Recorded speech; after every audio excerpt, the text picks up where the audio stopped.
जरा गौर कीजिए, ये कोई बाघों का साधारण परिवार नहीं है।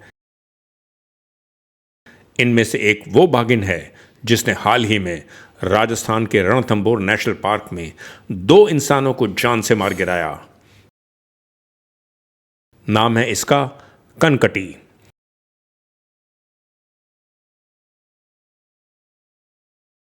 और ये तीनों सब एडल्ट शावक हैं एरोहेड नामक इस बेहद लोकप्रिय बाघिन के। दोस्तों, अच्छी खबर यह है कि जंगलात वालों ने इस हत्यारिन बाघिन कनकटी को ट्रैंकुलाइज करके पकड़ लिया है।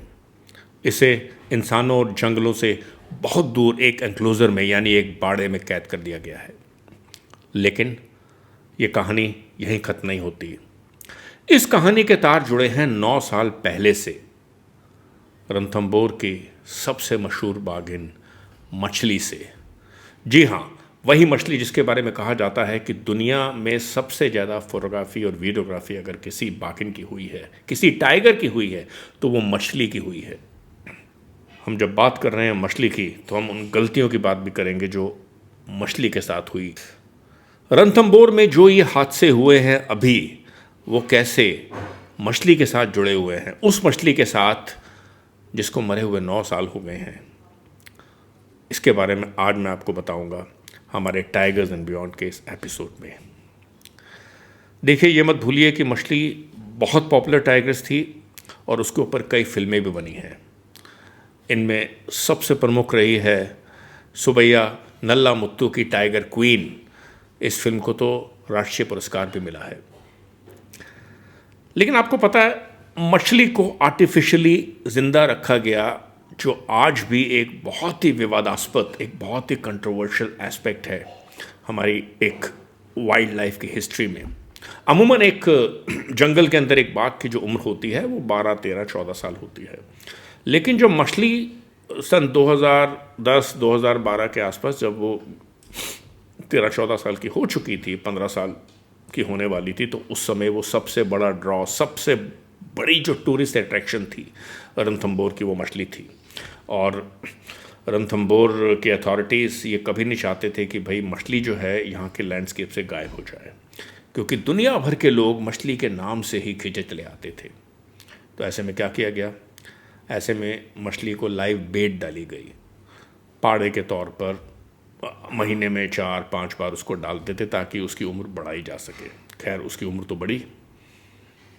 मछली की जब मौत हुई तो वो 20 साल की थी। लेकिन इस अचीवमेंट की, इस उपलब्धि की एक बहुत बड़ी हमको कीमत चुकानी पड़ी। पहली बात तो हमने प्रकृति के नियमों के साथ छेड़छाड़ करी। जो एक जीवन और मृत्यु का चक्र होता है, उसमें विघ्न डालने की कोशिश करी। अब हम आते हैं 2024 में, और इस वक्त रणथंभौर में राज था एरोहेड का। बहुत खूबसूरत बेमिसाल टाइग्रेस, उसके 3 शावक हुए थे। पॉपुलैरिटी के स्केल पे वो बहुत ऊपर थी। सारे पर्यटक, फोटोग्राफर्स रणथंभौर में आ रहे थे उसकी फोटोग्राफी करने, उसको देखने। लेकिन इसी बीच क्या हुआ, अधिकारियों को पता चला कि एरोहेड को एक गंभीर बीमारी हो गई है। शायद उसे कैंसर हो गया था। उसका इलाज किया गया, जो कि एक बहुत ही अच्छी बात थी। पर साथ ही उसके साथ वो किया गया जो मछली के साथ किया था। जंगलात वालों ने एरोहेड को लाइव बेट डालनी शुरू करी पाड़े के तौर पर, जो कि अच्छी बात नहीं थी। उसके 2 कारण रहे। पहला तो ये कि ऑपरेशन के बाद वो कमज़ोर तो हो ही चुकी थी, और जब उसको एक फ्री का खाना मिलने लगा तो उसने जो शिकार करने में जो एक इंटरेस्ट दिखाता है टाइगर, शायद उसने वो नहीं दिखाया। लेकिन जो एक बड़ा जो इसका एक रिजल्ट देखने को ये मिला कि उसके जो 3 शावक थे वो भी इस फ्री के खाने पर निर्भर हो गए। अब एक बीमार टाइग्रेस तो अपने बच्चों को शिकार करना नहीं सिखा सकती, और टाइग्रेस ही है वाइल्ड में जो अपने बच्चों को शिकार करना सिखाती है। एक माँ, बाप का इसमें कोई रोल नहीं होता अमूमन। तो अब क्या हुआ कि वो बच्चे भी इतने ज़्यादा निर्भर हो गए इस फ्री के खाने पर कि वो खुद भी कुछ उनके अंदर कुछ सीखने की बहुत ज़्यादा चाह नहीं रही। और कुछ विशेषज्ञ बताते हैं, मेरी कुछ लोगों से बात हुई कि वो बहुत मतलब शिकार करने में अगर वो पूरी तरह विफल नहीं रहे तो उनका जो एक सक्सेस रेशियो था बहुत कम था, बहुत कम किसी छोटे मोटे जानवर को ही मार सकते थे। तो ऐसे में क्या होता है दोस्तों, जंगल के अंदर सबसे आसान शिकार किसी भी जानवर के लिए वो इंसान ही होता है। सबसे असहाय, सबसे हेल्पलेस इंसान होता है। और एरोहेड की बेटी कनकटी ने सबसे पहला वार किया 16 अप्रैल 2025 को 7 साल के बच्चे के ऊपर, जो अपनी दादी के साथ त्रिनेत्र गणेश जी के मंदिर से नीचे उतर रहा था। सेकंडों के अंदर उसने उस बच्चे को ख़त्म कर दिया। लेकिन कनकटी यहीं पर नहीं रुकी। ठीक 27 दिन के बाद इसने रणथंबोर के रेंजर देवेंद्र चौधरी पर हमला करके उसको भी मौत के घाट उतार दिया।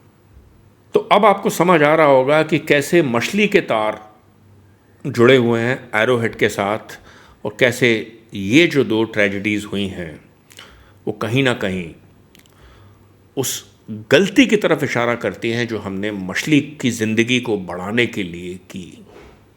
अब मुझे नहीं लगता कि रणथंबोर वालों ने इस बात से कोई सबक सीखा है या नहीं सीखा है। हालांकि आपको याद होगा बचपन में हम सुना करते थे कि आप गलतियां करो, लेकिन इतनी भी नहीं कि पेंसिल से पहले इरेजर ही घिस जाए।